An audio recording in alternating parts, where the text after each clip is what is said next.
Finally দেখা পাইছে পুৰা আইফোন আৰু তাৰ বাহিৰেও বহুত মোবাইল আছে। মই একচুৱেলি আইফোন 16 Pro Max এটা চাবলৈ কাৰণে আহিছোঁ। আমাৰ ইয়াৰ পৰা লোৱা হয় ৰচুন দা নমস্কাৰ। বাকী মোবাইলটো বহুত আছে আৰু বেলেগ বেলেগ কোম্পানীও আছে হয়নে নহয়? সব কোম্পানী যি কোম্পানী মোবাইল পাই যাব। শ্ব'ৰুমৰ নামটো ৰচন ইলেক্ট্ৰনিক্স। বাকী টিয়কতে IDBI বেংকৰ সমীপত আছে, মানে আমাৰ টিয়কত আছে। হয় তো কণ্টেক্ট নাম্বাৰটো দিয়াই থাকিব ভিডিঅ'ত, গ'লে কণ্টেক্ট কৰিব পাৰিব। আৰু অফাৰ কিমান আছে আইফোনৰ? অফাৰ কিমান? আমাৰ ইয়াত আমি আইফোনৰ অথৰাইজড ডিলাৰ হয় এতিয়া, সেইকাৰণে আমাৰ ইয়াৰ পৰা যদি আপুনি লয় ফাইনেন্স কৰি যদি ল'ব বিচাৰে ফাইনেন্স কৰি ল'ব পাৰিব। 0% ইণ্টাৰেষ্ট, 0 ডাউন পে'মেণ্ট আমাৰ ওচৰত গোটেইকেইটা ফেচিলিটি পাব। হয়, খালি আপোনাৰ চিভিল 750ৰ ওপৰত হ'ব লাগে। ভাল চিভিল থাকিলে 0 ডাউন পে'মেণ্ট হৈ যায়। আৰু আপোনাৰ যেনেকৈ যিকোনো দোকানৰ পৰা ল'লে আপোনাৰ ইণ্টাৰেষ্ট ভৰিবলগীয়া হ'ব পাৰে আপোনাৰ, যিহেতু চব ডিলাৰ নাথাকে।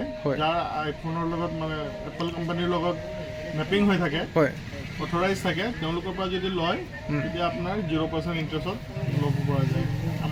আমাৰ ইয়াত আপুনি সেইকেইটা ফেচিলিটি পাই যাব। আইফোনৰ স্পেচিয়েল গিফ্টটো পাব।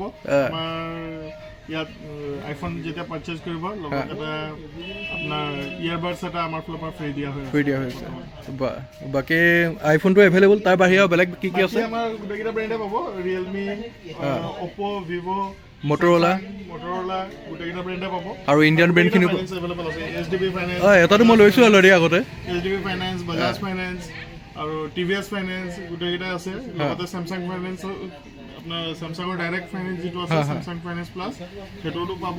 আৰু MI কোম্পানীৰো এটা ফাইনেন্স আছে, আপোনাৰ Xiaomi ফোনৰ কাৰণে এভেইলেবল আছে। তো তাৰ বাহিৰে আৰু কি আছে? কভাৰ, বাকী আমাৰ এক্সেসৰিজ গোটেইকেইটাই পাব। এক্সেসৰিজ পোৱা যায়। আৰু তাৰ বাহিৰে ইয়াত দেখিছোঁ যে এয়া কিবা কিবি মানে এইবোৰ ইনভাৰ্টাৰ কিবা কিবি আছে। এইকেইটাও পাব। আমাৰ ইয়াত আপোনাৰ ইলেক্ট্ৰনিক্সৰ গোটেইকেইটা বস্তু পোৱা যায়। ইলেক্ট্ৰনিক্সৰ বস্তু পোৱা যায় ন? তো স্পেচিয়েলি আজি আইফোনৰ মানে এইটো স্পেচিয়েলি ভিডিঅ'। তো আপোনালোকে যদি আইফোন ল'ব বিচাৰে আৰু অফাৰত যদি ল'ব বিচাৰে তেনেহ'লে আৰামত ল'ব পাৰে, হয়নে নহয়? কণ্টেক্ট নাম্বাৰ দিয়া আছে, তো কণ্টেক্ট কৰিলে হৈ গ'ল। আপোনালোকে গম পাইছে। তো ইমানেই আজি এটা সৰু সুৰা ভিডিঅ', আৰু আপোনালোকক সকলোখিনি দেখাম।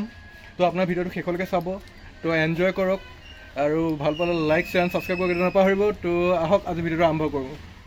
এতিয়া তোমাৰ কি আছে কালেকশ্যন আইফোনৰ? iPhone 13 পাই যাব। 46,400 ষ্টাৰ্টিং প্ৰাইচ আছে। 46,400 উইথ অফাৰ আপোনাৰ যিটো আমি কৈছোঁ মানে মাৰ্কেটতকৈ দাম কম। মাৰ্কেটতকৈ দাম কম আৰু প্লাছ এইটো জেনুইন ৰেট হয়, ষ্ট'ৰ ৰেট, সেইটো ৰেটতে পাই যাব। আৰু লগতে মানে গিফ্টটো আছে, গিফ্টটো পাই যাব। আৰু ইয়াৰ কালাৰ কম্বিনেশ্যন কি আছে? কালাৰ আপোনাৰ হোৱাইট, ব্লেক গোটেইকেইটা পাই যাব। গোটেইটা আছে। আৰু নেক্সট iPhone 14 পাই যাব। 54,900। ইয়াৰো কালাৰ অপশ্যন গোটেইকেইটা পাই যাব। iPhone 15 পাই যাব 64,900। আৰু কালাৰ অপশ্যন গোটেইকেইটা 16ও আছে, 74,900, 128GB আৰু 256GB 84,900। 15 প্লাছ আছে, 15 প্লাছ, 16 প্লাছ গোটেইকেইটা পাব এভেইলেবল। 16 Pro, 16 Pro Max এইকেইটাও আমাৰ ওচৰত চব আহি আছে। মইতো 16 Pro Max কাৰণে আহিছোঁ। তো একো নাই বাৰু, চব পাই যাব উইথ অফাৰ। আৰু আপোনালোকে যদি কণ্টেক্ট কৰে, কণ্টেক্ট নাম্বাৰ দিয়া আছে, কণ্টেক্ট কৰিব পাৰে। 24 months EMI facility available. EMI facility available আছে। তো চিন্তা নাই, আৰামত ল'ব পাৰে। তো চাই লওক আপোনালোকে, কালাৰটো অপশ্যন থাকিব। এনেকৈতো আপোনালোকে একো গম নাপায়, মুঠতে ইয়াৰ মডেলকেইটা জাষ্ট দেখুওৱা হয়। তো ইয়াত আৰু তাৰ বাহিৰে আপোনালোকে সকলোখিনি পাই যাব। তো নেক্সট আৰু বেলেগ বেলেগ মোবাইলো আছে, মই আপোনাক ধুনীয়াকৈ দেখাই আছোঁ।